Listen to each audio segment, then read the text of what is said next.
Hi everybody, it's Honest John again. Now, it's early in the race and there are a bunch of Democrats and independents who are running for president this year.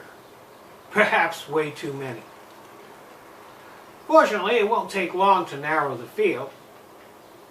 So let's start with the ones that have no chance at all. Like, for example, Howard Schultz. He's the former CEO of Starbucks, and the reason that he's running is because he's worried that the Democrats want to raise his taxes. Here's another example of a rich guy who thinks that being rich qualifies him to do anything he wants, including be president. As we've seen with Trump, it doesn't.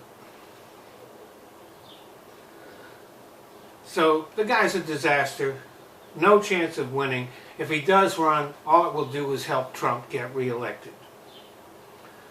And there's Tom Steyer, who probably isn't going to run, but was thinking of running for president. He's been probably one of the most vociferous people in regards to impeaching Donald Trump. But he's another rich guy. And that, these rich guys think that just being rich is reason enough to do things. Fortunately, I think he's decided that he's not going to run. So onward to the Democrats. Mitch Landrieu served as mayor of New Orleans from 2010 to 2018. He was considering getting in the race, but probably won't. He's best known for taking down Confederate monuments in New Orleans. Not very well known nationally, and probably has no chance of getting the nomination if he does choose to run. Bill de Blasio is the current mayor of New York City. He hasn't entered the race yet, but hasn't ruled it out. And he did visit Iowa in February, which is always a clue. But his term of mayor has been a bit bumpy, and unlike most New York City mayors, he doesn't have much of a national profile. Most New York City mayors there have name recognition all across the country. His chances of getting the nomination are not good, at least at this point. Stacey Abrams is another one who hasn't entered the race yet, but she's a favorite of the liberal wing of the Democratic Party.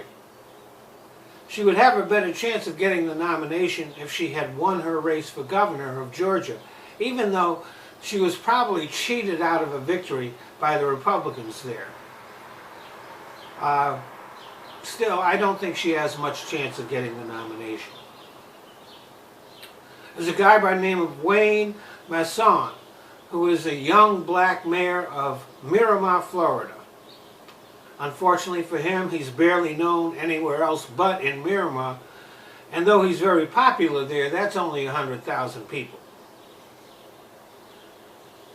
Then there's Michael Bennet, U.S. Senator from Colorado. He will declare for the presidency after he has prostate surgery this month. That's not a good start. Not very well known. He will have to do very well in town halls or debates to raise his profile. Right now, real long shot. Steve Bullock is the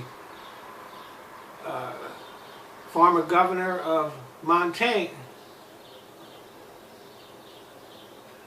is the current governor of Montana, where he won re-election even as Trump won the state in 2016. So the fact that he was able to do that, that's pretty impressive. He portrays himself as someone who can win in Trump country, which he did, and get things done across the aisle. Of course, he hasn't dealt with the Republicans in the Senate, so we'll see about that.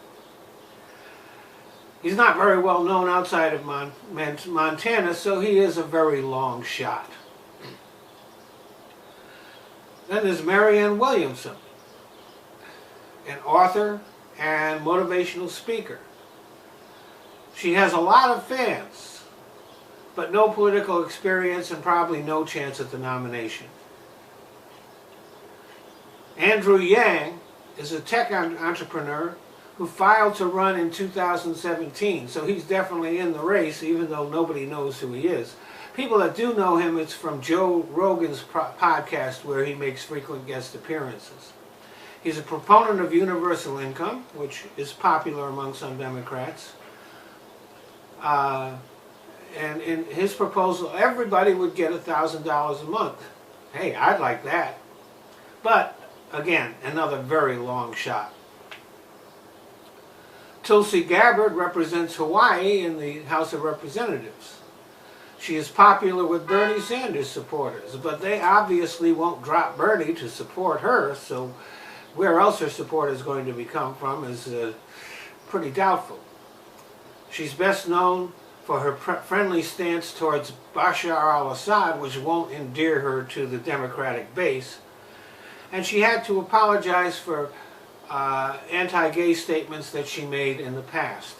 And her campaign is a bit of a mess. So let's just say, like they say in New York, forget about it. John Delaney is a former four-term congressman from Maryland. He calls himself a centrist problem solver.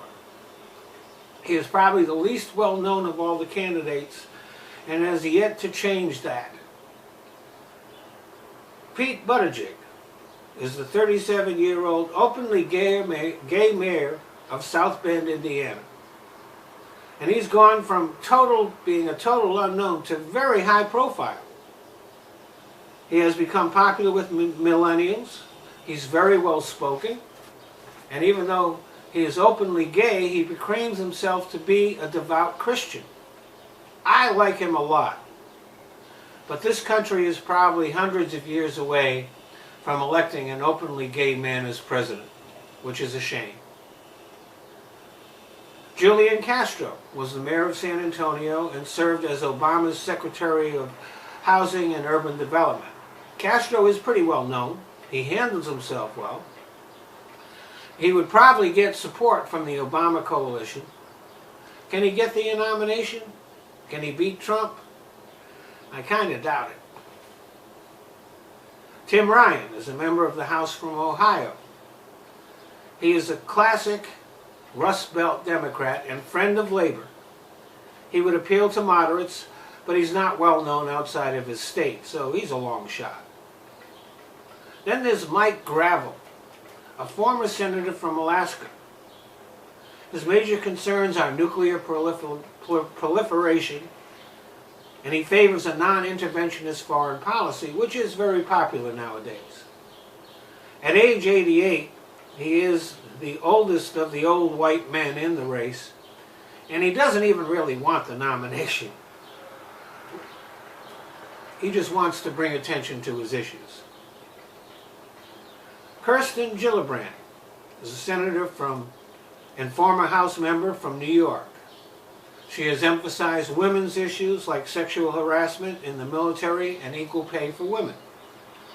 She was once a very conservative Democrat who has moved left in recent years and has apologized for statements she has made in the past.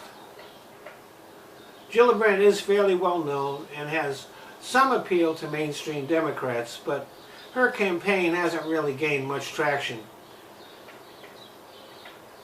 And she comes across as being a little bit boring. She does have an outside chance of winning the nomination, but I doubt she can beat Trump. Amy Klobuchar. She's been a senator from Minnesota since 2007.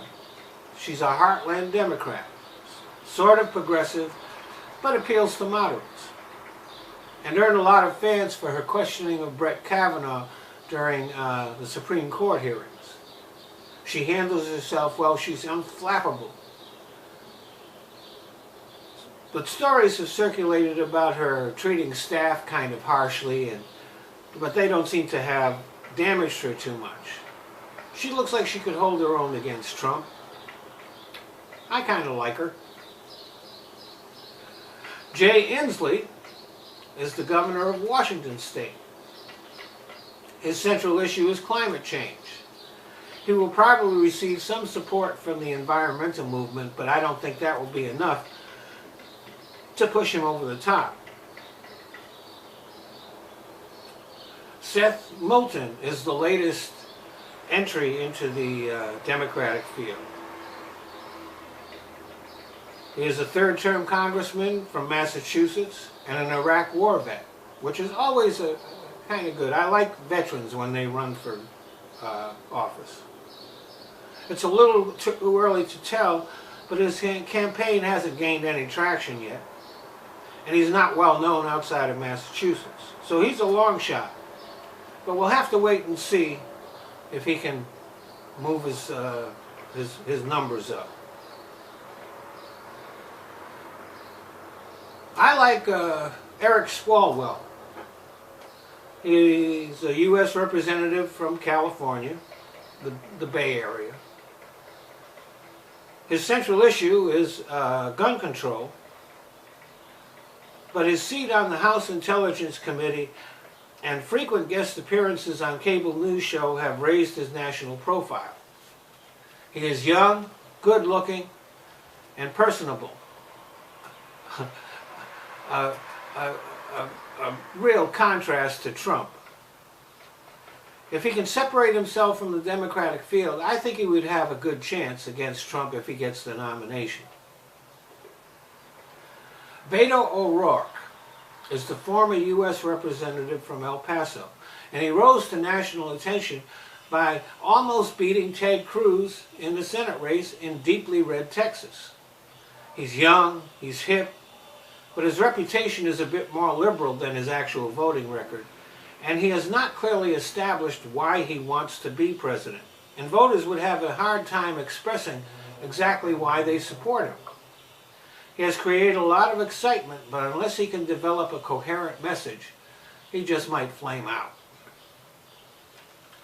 John Hickenlooper was until January the governor of Colorado. He brands himself as someone who was able to govern effectively in a purple state. He's progressive, but also a pragmatist. He is attractive and likable, but his reputation as a business-friendly Democrat might hurt him in the Democratic primaries. And whether he can be aggressive enough to beat Trump is kind of doubtful. Then we come to Bernie Sanders, the independent senator from Vermont who is back for another run. And who can argue with his passion for redistributing wealth and creating a bigger social safety net? And Sanders has a passionate core of supporters. Unfortunately, that passionate core of supporters is probably going to cost Bernie the nomination. It's not Bernie's fault, but those Bernie bots are probably the reason that he won't get the nomination. Mainstream Democrats blame them for Hillary Clinton's loss in 2016. So rightly or wrongly, they feel Bernie is to blame for the Trump presidency. As the field narrows and voters coalesce around other candidates, they will choose other Democrats. Bernie will not succeed in expanding his support beyond what he already has. So Bernie will once again win a few caucuses, but lose the primaries. His supporters will claim that it's all rigged against him. But he's not going to get the Democratic nomination, and they're the reason why.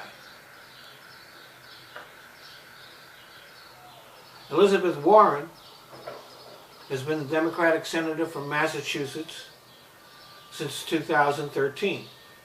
And she's my personal hero because of her activism for the middle class and consumer protection. She has proposed raising taxes on the ultra-wealthy, too, which I like. Unfortunately, she probably has no chance of getting the nomination, and as much as I love her, I can't see her beating Trump. Cory Booker is the former mayor of Newark and current U.S. Senator from New Jersey. His central issues are